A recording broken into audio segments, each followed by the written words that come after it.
அண்மை செய்தி. இஸ்ரேலும் அமெரிக்காவும் சேர்ந்து ஈரான் மீது திடீர் தாக்குதலில் ஈடுபட்டிருப்பதாக தகவல் கிடைத்திருக்கிறது. அமெரிக்கர்களை பாதுகாப்பதே எங்களின் நோக்கம் என்று அதிபர் டொனால்டு டிரம்ப் அறிக்கை வெளியிட்டிருக்கிறார். விவரங்களை தர இருக்கிறார் செய்தியாளர் மதியழகன். விவரங்களை வழங்கி. அமெரிக்கா ஈரான் இடையே போர் பதற்றமான ஒரு சூழலானது நிலவி வந்தது.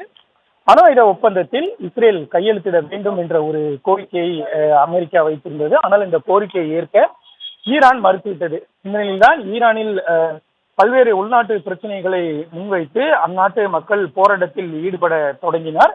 அதனை அந்த நாட்டு அரசு கடுமையான முறையில் அடக்கியது. அதற்கும் அமெரிக்க அதிபர் டொனால்டு டிரம்ப் கண்டனம் தெரிவித்திருந்தார்.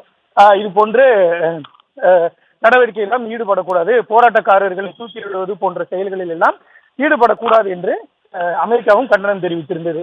அமெரிக்கா ஈரான் இடையேயான ஒரு பதட்டமான சூழல் நிலவி வந்த நிலையில்தான் இன்று காலை இஸ்ரேல் ஈரான் மீது தாக்குதல் நடத்தியது.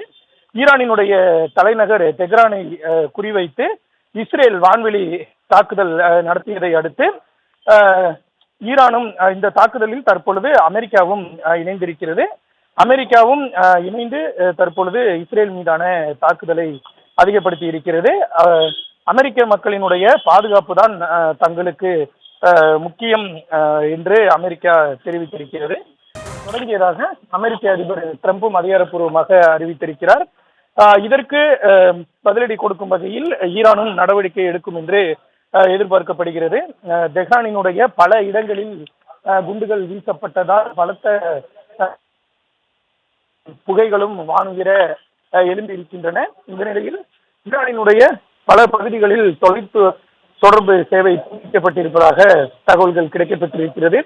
குறிப்பாக செல்போன் சேவைகள் தற்பொழுது துண்டிக்கப்பட்டிருப்பதாகவும், அதே போல பல பகுதிகளில் டவர்கள் இந்த தாக்குதலுக்கு உள்ளான நிலையில் நெட்வொர்க் சேவையும் பாதிக்கப்பட்டிருப்பதாகவும் தகவல்கள் வெளியாகி இருக்கின்றன.